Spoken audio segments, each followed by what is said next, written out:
दिलं होतं की जळगाव जिल्ह्यात आले तर तोंड काळा करून जातील. त्यांनी आज तुम्हाला प्रत्युत्तर दिले. त्यांनी म्हटलंय की राज्यामध्ये जळगाव जिल्ह्यामध्ये महिलांना रस्त्यावर प्रसूती करण्याची वेळ येते. पालकमंत्री असताना या ठिकाणी मंत्री जे आहेत राज्याचं तोंड काळं करण्याचं काम करतात असं ते बोलले. जी घटना झाली ती खरंच दुर्दैवी आहे. हे आम्ही मागच्या वेळेसही मान्य केलं आणि आजही मान्य करतो. पण याचा अर्थ असा नाही आहे की या ठिकाणी सगळ्याच ठिकाणी यंत्रणा कुचकामी असते. जे झालं आहे ते चुकीचंच आहे आणि ज्यांनी केलेलं आहे त्याच्याकरता कलेक्टर त्याच वेळेस मी मुंबईला असताना सुद्धा त्या ठिकाणी पाठवले होते.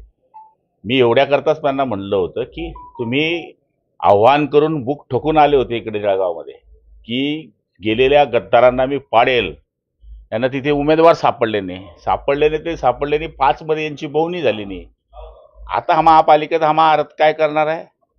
ऑलरेडी आता जे आजूबाजूला त्यांचे जेवढे उभे होते ते सुद्धा यांच्यावर नाराज आहे कारण की यांच्याकडे कोणी बघायला तयार नाही. त्यामुळे मी तेच म्हटलं होतं की जसे आले तसे काळ्या तोंडाने इथून वापस जाणार आहे महापालिकेच्या निवडणुकीत सुद्धा. आणि काय आगे आगे देखो होता है क्या, वेळ काही लांब नाही आहे. काय चित्र असणार आहे निवडणुकीचे आगामी स्थानिक स्वराज्य संस्था, काय चित्र असेल पुढच्या निवडणुकीत, काय प्रेडिक्शन? हे बघा, आम्ही महायुतीच्या मार्फत लढण्याचा या ठिकाणी 100% आमचा विचार आहे. पण शेवटी जसजशा निवडणुका जवळ येतील तसतशा या चर्चेनंतर आम्ही सगळी माहिती आपल्याला देऊ. पण लोकसभा विधानसभेचे जे निकाल लागले पैशाच्या जोरावरती लागलेले आणि ईव्हीएम घोटाळा केला, ईव्हीएम ईडी सरकार. अरे तेव्हा असं थोडी बोलले होते. तेव्हा आता गद्दारांना गाडून गद्दारांना पाडू मार भीम प्रतिज्ञा करत होते, मफलर मागं पुढं करत होते. आता कुठं गेलं त्यांचं मफलर. हे जिथे जाता पांढऱ्या पायाचे आहेत, जिथे जाता तिथे संविधान संपते. आता जळगावच्या त्याच स्टेजवरती घेऊन आलेले शिवसेना. भाऊ, जर काल बघितलं तर सुरेश दादा यांची देखील यांनी भेट घेतलेली आहे. बंद द्वार जवळपास 15 मिनिटं. सुरेश दादांनी हे सगळ्या गोष्टीमधलं राजकारण सोडून दिलं आहे. जो व्यक्ती चांगला आहे त्याच्या मागे सुरेश दादा राहतात. जे लोक चांगले काम करत असतात त्यांच्या मागे सुरेश दादा राहतात. आणि संजय राऊत किती बी लाड्या लोगड्या करायला गेला तर त्याच्या मागे माहिती आहे की काही परिणाम होणार नाही. सुरेश दादांना राजकारणाशी सध्या काहीच घेणं नाही. सुरेश दादा ज्येष्ठ नेते आहेत आणि मार्गदर्शक सगळ्यांचे ज्येष्ठ आहे, आमचे ज्येष्ठ आहेत, सगळ्यांचे ज्येष्ठ आहे. प्रताप सरनाईक आहे की हिंदी भाषा ही मुंबईची आता बोली भाषा झालेली आहे. मराठी आमची आई तर हिंदी जी आमची लाडकी बहीण असं बोलले ते. प्रताप सरनाईकांनी आणि याच्यामध्ये सगळ्यामध्ये व्यवहार हा चालतोच. मराठी हा आमचा सगळ्याचा अस्मितेचा भाग आहे. मराठी ही बोलली पाहिजे. हिंदी राष्ट्रभाषा आहे. त्यांनी त्याचा विचार मांडला असेल.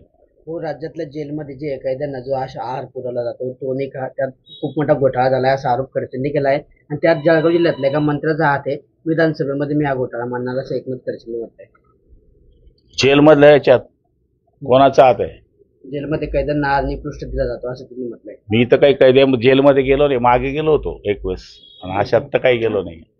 कृषी मंत्र्यांनी एक वादग्रस्त वक्तव्य केले आज परत. मागच्या वेळेस ते बोलले होते की ढेकळांचे पंचनामे करायचे की आज ते बोलले की कृषी मंत्रीपद म्हणजे साडगावची पाटील की असं ते बोलले आज. मला नाही माहित होते काय बोललं. महाराष्ट्राचे सर्वमान्य दैनिक समर्थ गावकरी अहमदनगर, पुणे, नाशिक, जळगाव, धुळे, नंदुरबार, सोलापूर, कोल्हापूर, सांगली, सातारा, मुंबई, ठाणे, पालघर, रत्नागिरी, रायगड, सिंधुदुर्ग, नांदेड, उस्मानाबाद, बीड, औरंगाबाद, नागपूर, गडचिरोली, भंडारा, गोंदिया, अकोला, यवतमाळ, बुलढाणा येथून एकाच वेळी प्रसिद्ध होणारे एकमेव दैनिक, सर्वसामान्य जनतेचे खुले व्यासपीठ. संपादक आहेत विश्वासराव आरोटे. मोबाईल नंबर आहे 94 23 38 85 08. दुसरा मोबाईल नंबर 94 23 46 72 72. तिसरा मोबाईल नंबर 75 88 15 0001. वेबसाईट आहे sgavkari.com.